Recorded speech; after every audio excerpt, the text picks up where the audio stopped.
कर दिया योग कर। जीवन में खूब दबा के कमाओ। वेद कहता है विपुल संपत्ति के मालिक बनो।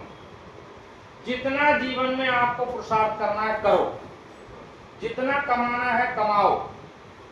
देखो आवश्यकता से ज्यादा नहीं और बिल्कुल कम नहीं, कंजूसी जीवन बिल्कुल नहीं। जितने की जरूरत है मान लीजिए हम उतना कमाएंगे जैसे। और उन ढोंगियों से बचकर रहो जो गुरुडम का मतलब जो है गुरुडम चलाते हैं। कैसे, क्या लाए थे जीवन में, क्या ले जाओगे जीवन में, क्या था तुम्हारा जो अब तुम उसको मतलब जो है पाकर खोकर या दुख पाते हो, इस तरीके की बातें करेंगे।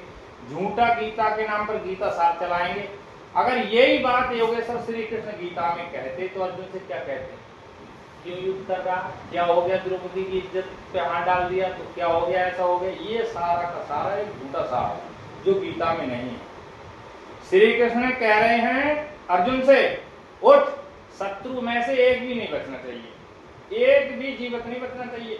जितने भी जो खड़े हैं सारे के सारे अधर्मी हैं, सबका सर्वनाश कर दो। और कहीं ना कहीं जो राजीव दीक्षित भाई जी हैं उनने एक अपना वक्तव्य रखा। उन्होंने कहा कि जो पृथ्वीराज चौहान थे उन्होंने मोहम्मद गौरी से उनके हिसाब से 16 बार युद्ध हुआ और 17वीं बार जो है वो मोहम्मद गौरी जीत गया, क्योंकि वो 16वीं बार उसको हराकर माफ करते रहे। काश अगर कोई उनका गुरु योगेश्वर श्री कृष्ण जैसा होता तो मोहम्मद गौरी पहली बार में ही मारा जाता और आज भारत का इतिहास कुछ और होता।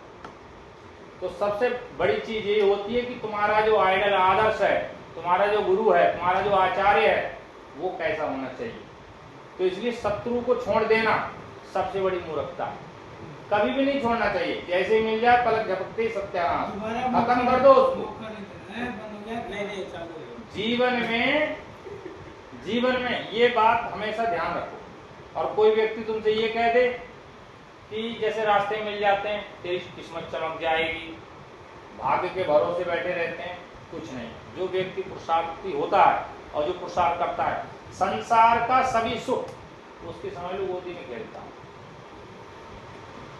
समझ में आए?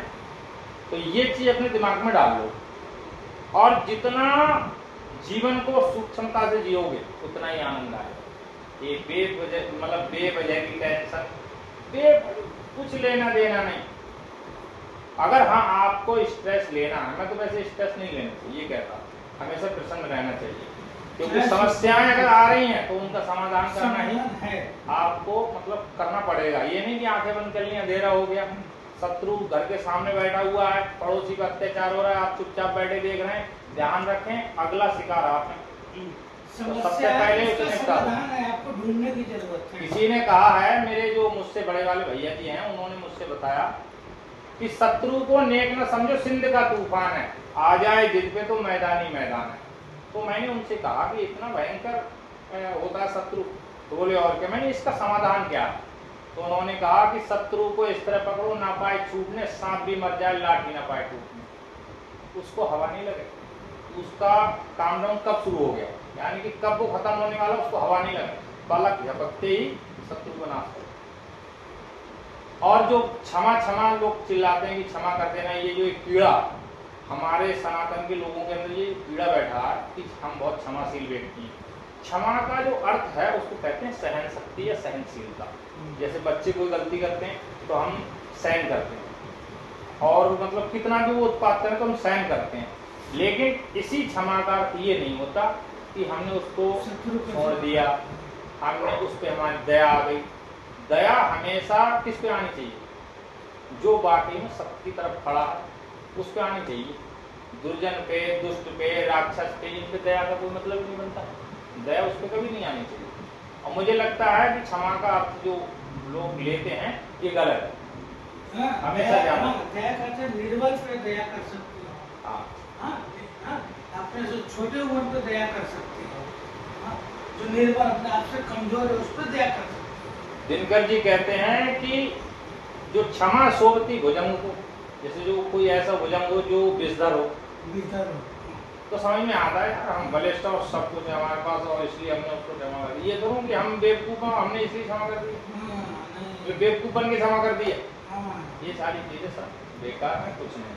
और दूसरी चीज, जो व्यक्ति अपने राष्ट्र के लिए, अपनी संस्कृति के लिए अपने समाज और अपने समाज के लिए नहीं जीता, मुझे लगता है वो व्यक्ति मरा हुआ है। हाँ, जिस देश की संस्कृति मर जाती है, समझ लो वो राष्ट्र उसी दिन मर जाता है। अपने समाज किसी के भी लिए, देश को घर के अगर लिए कोई सब- राष्ट्र बनाता है तो वो उसकी संस्कृति बनाती है।